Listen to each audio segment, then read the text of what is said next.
Una sola palabra, dicha en una entrevista televisada, derrumbó para siempre sus aspiraciones presidenciales. George Romney fue un hombre cuyo nombre, aunque a menudo eclipsado por la fama, su hijo Mitt Romney, guarda una historia sorprendente repleta de logros inesperados, escándalos mediáticos y contradicciones notables, desde su origen en una colonia estadounidense en México hasta llegar a las altas esferas del poder económico y político en Estados Unidos. Su vida estuvo marcada por decisiones audaces, convicciones firmes y errores que definieron su estilo. En este video vamos a contarte los aspectos menos conocidos de este empresario reformista y político singular. Antes de empezar, suscríbete al canal y activa la campanita de notificaciones para no perderte ninguno de nuestros videos.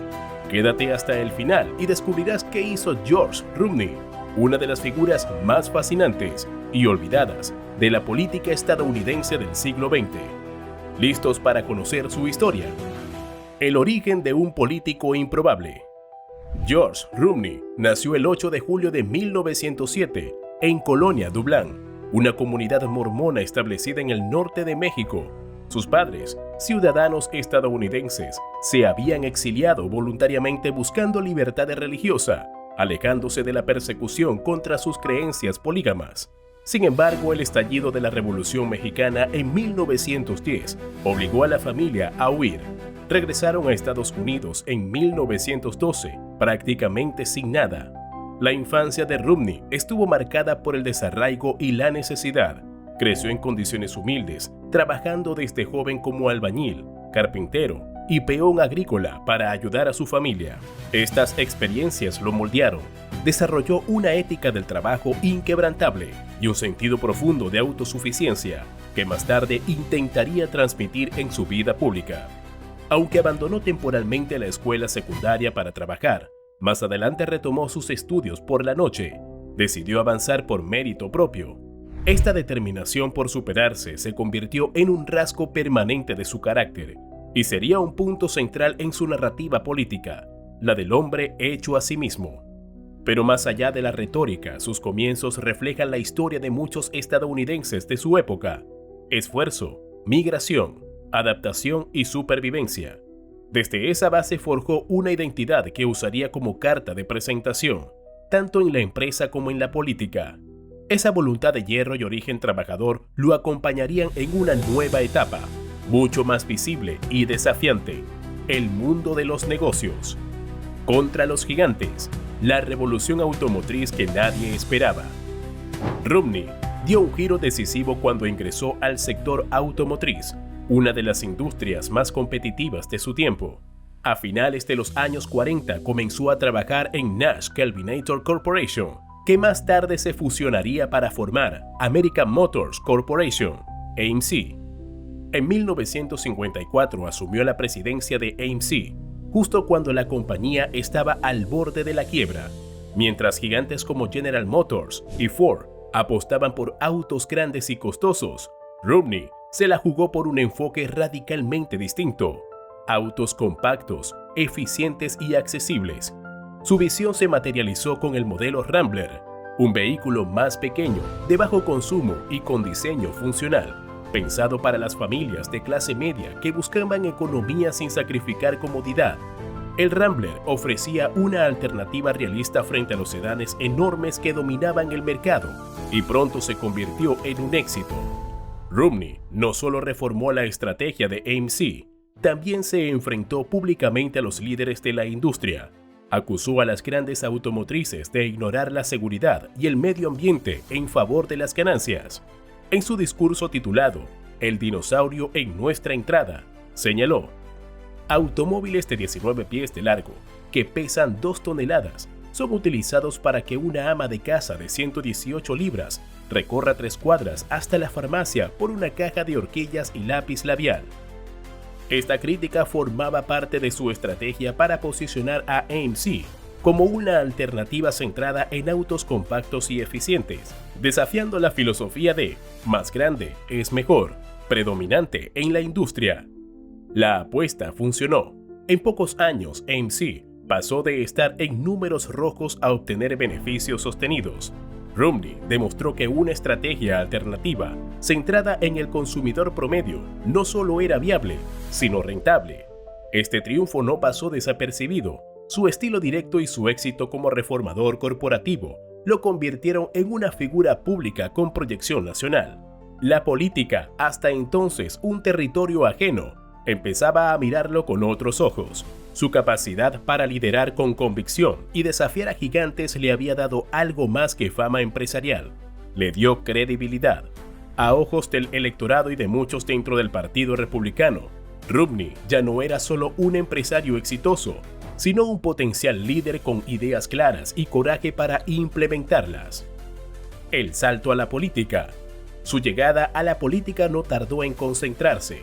En 1962, George Romney se postuló como gobernador de Michigan, un estado industrial clave en el mapa estadounidense.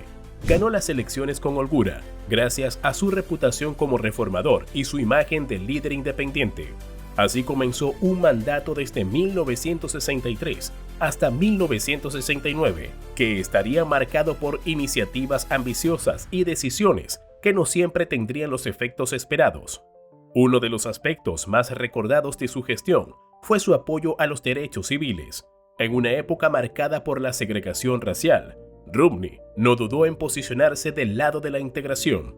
Participó en la Marcha por la Libertad en Detroit, junto a Martin Luther King Jr., y promovió leyes contra la discriminación en vivienda y empleo. Estas posturas lo diferenciaban dentro de su partido y le valieron tanto admiradores como enemigos. Pero su mandato también tuvo claros oscuros. En su intento por revitalizar las zonas urbanas, impulsó proyectos de renovación que, si bien buscaban modernizar las ciudades, terminaron desplazando a comunidades afroamericanas. Las críticas no tardaron en llegar, y algunos lo acusaron de incoherente. Defendía la igualdad desde los discursos, pero sus políticas perjudicaban justamente a los sectores que decía proteger. Además, su creciente visibilidad nacional y su fortuna personal comenzaron a jugarle en contra.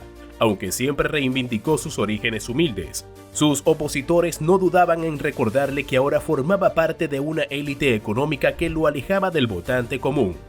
Romney seguía fiel a sus convicciones, pero el terreno político era más resbaladizo que el mundo empresarial, y aún así decidió ir por más. Su próximo objetivo, la Casa Blanca. El error que lo derrumbó. En 1968 era un año tenso en Estados Unidos. La guerra de Vietnam dividía al país. Los movimientos por los derechos civiles alcanzaban su punto máximo y la violencia política se sentía en las calles.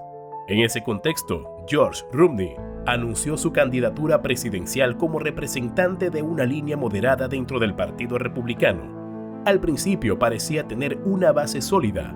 Era un gobernador exitoso, un reformador con principios claros y tenía visibilidad nacional, pero todo se vino abajo en cuestión de segundos. En una entrevista televisada, Romney trató de explicar su cambio de postura sobre Vietnam. Había pasado de apoyar la intervención a rechazarla por completo. Para justificar su cambio, dijo que había sido víctima de un lavado de cerebro por parte de los generales que lo asesoraron en su visita a la región. Esa frase fue un desastre. En plena era dorada de la televisión, los titulares se multiplicaron. Sus adversarios no dudaron en usarla para mostrarlo como un político débil e influenciable. Richard Nixon, su principal rival en las internas, capitalizó el error con eficacia quirúrgica. La opinión pública y los medios convirtieron esas palabras en un símbolo de ingenuidad, y sus números en las encuestas se desplomaron. A este golpe se sumaron tensiones internas dentro del partido. Su rivalidad con Barry Goldwater por el liderazgo republicano ya era conocido, pero también debía lidiar con la indiferencia estratégica de Nelson Rockefeller, quien se negó a apoyarlo públicamente. Además, algunos sectores cuestionaban su elegibilidad presidencial por haber nacido en México, aunque sus padres eran ciudadanos estadounidenses. El tema fue zanjado legalmente, pero contribuyó a sembrar más dudas. Presionado por los errores acumulados, la falta de respaldo y los recursos cada vez más escasos, Romney decidió abandonar la carrera en febrero de 1968. Lo hizo con dignidad, pero la certeza de que su sueño más ambicioso se había desmoronado ante sus ojos. Pero el final de su campaña no fue el final de su influencia. Lo que hizo después aún dice mucho sobre quién fue, más allá de las urnas. Pocos lo saben, pero tras abandonar la campaña presidencial, Rumney fue convocado por el presidente Nixon para liderar el Departamento de Vivienda y Desarrollo Urbano. Allí, a pesar de las tensiones internas, intentó seguir promoviendo políticas de integración racial en la vivienda, chocando con la inercia del propio gabinete.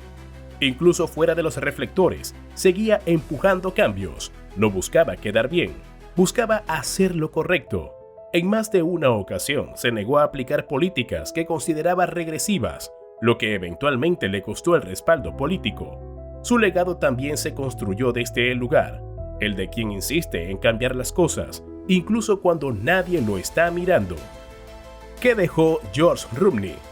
El empresario exitoso que desafió a la poderosa industria automotriz, político republicano que apoyó con valentía la causa de los derechos civiles, pero también un gobernador cuyas políticas urbanas generaron consecuencias no deseadas para comunidades vulnerables.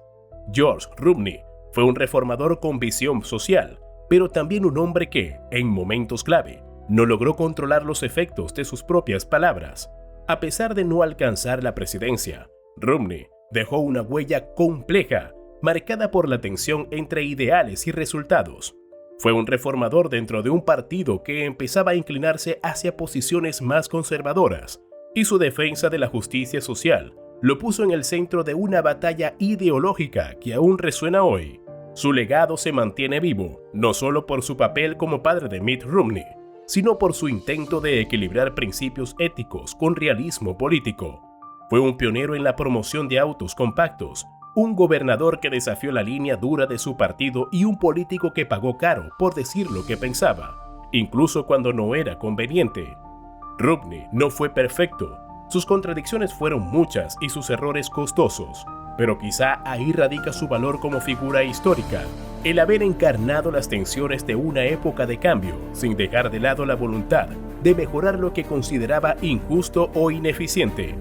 ¿Fue un líder adelantado a su tiempo o simplemente alguien que no supo adaptarse? Eso lo decides tú. Si esta historia te hizo reflexionar sobre los altibajos del poder y los matices de la política, no olvides dejar tu like, suscribirte al canal y activar la campanita para no perderte ninguno de nuestros próximos videos. ¿Qué opinas sobre George Rumney? ¿Crees que su legado fue injustamente olvidado o justamente criticado? Déjanos tu comentario y sigamos descubriendo juntos las historias que quiso enterrar.